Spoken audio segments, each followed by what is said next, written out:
First encounter Assault Recon. Even the description of the acronym F.E.A.R makes the game sound badass. Thankfully, the game delivers on this promise.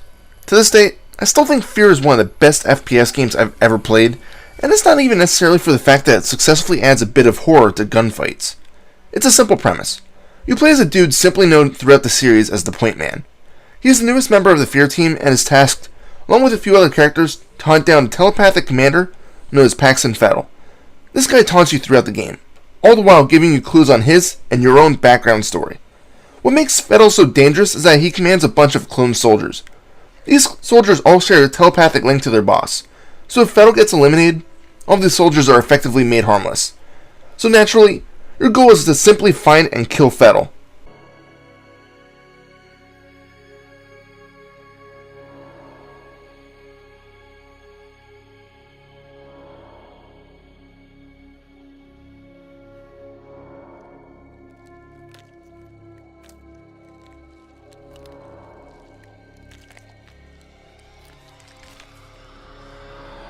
Of course, this isn't without its problems. Your teammates seem to enjoy getting themselves lost, and there's always some sort of interference like static being heard in your headset. Oh, and you also manage to see an entire squad get wiped out by what seems to be a little girl?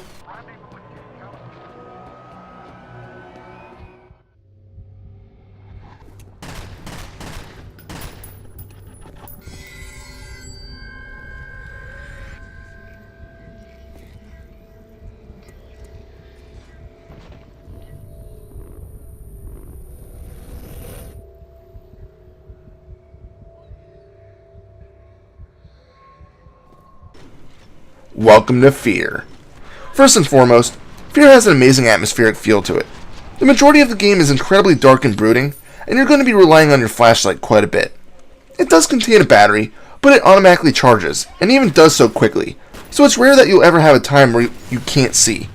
But that's okay, because the game is supposed to be dark, and you're not supposed to know that something is going to jump out at you around the next corner. Okay, I lie. You don't get a lot of things jumping out at you, but instead, when it does happen, you usually aren't expecting it. Most of the time, it's these vanishing guys that do the scaring. They'll jump at you for a second, go invisible, and then flat out disappear, only to attack you again later. They are annoying and will have you shooting like Rambo to take them down. You do have one major thing that assists you in taking out your enemies, and it's a skill that the Point Man is known for having: super reflexes. What this equates to is slow-mo, or what can commonly be called bullet time. By pressing a key, time slows down to a crawl, and your player can carefully pick out what kind of attack he wants to perform. It's also really fun to see explosions in slow motion. Granted, slow-mo time isn't endless, but it does recharge slowly. In addition, you can also find boosters that increase your maximum reflexes. What this means is that you get more time to use slow-mo.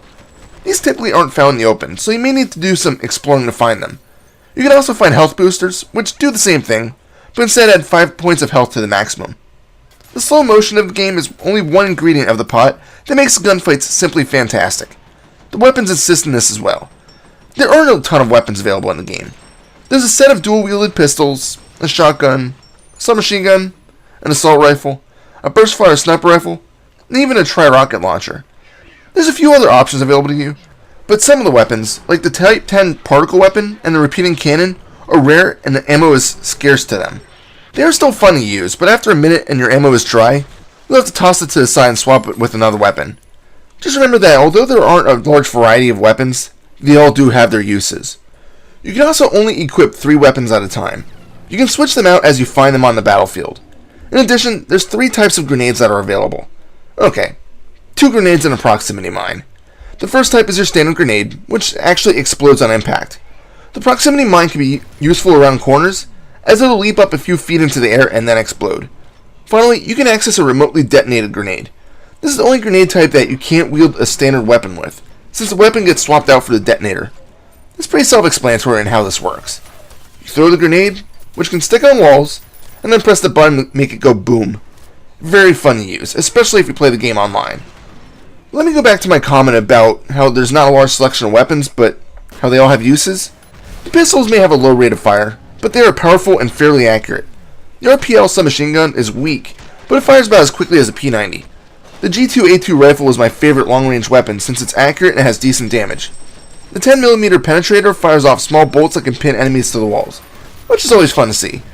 But my favorite weapon overall is the shotgun, just because of this. Doesn't matter how often I see it, seeing an enemy explode after a shotgun blast always makes me feel all warm and fuzzy inside. The third reason why the firefights are so much fun is that the enemy squads coordinate their attacks. You can normally tell what their mentality is because they'll shout out things in the middle of a fight. They'll comment on your skills on occasion, and even shout out that you eliminated the entire squad when only one soldier remains standing. It makes the game feel more challenging, even though almost every clone soldier is identical. Of course, you do occasionally fight different enemies, like those vanishing ones or enemy security forces that are trying to clean up a mess they started, but they all function in the same way. Finally, and most impressive of all, is the special effects during firefights. Smoke effects, tracers, large bullet craters in the walls, and sparks all combine to make every firefight a spectacle.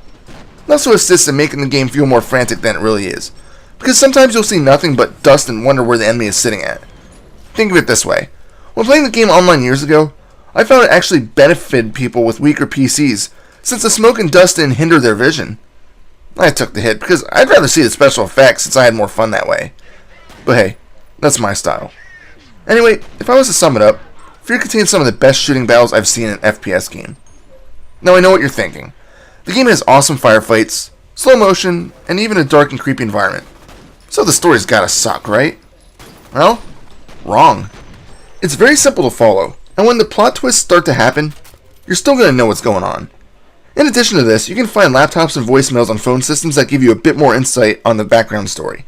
You'll find out that the little girl has been harassing you has a much darker story to her than what was originally told. There's also other storyline elements that are going to make you want to play the game further to see the entire picture. So, are there any faults to F.E.A.R? Well, yes, but they're only minor ones. For one, as I already said, there's not a huge variety of enemy types.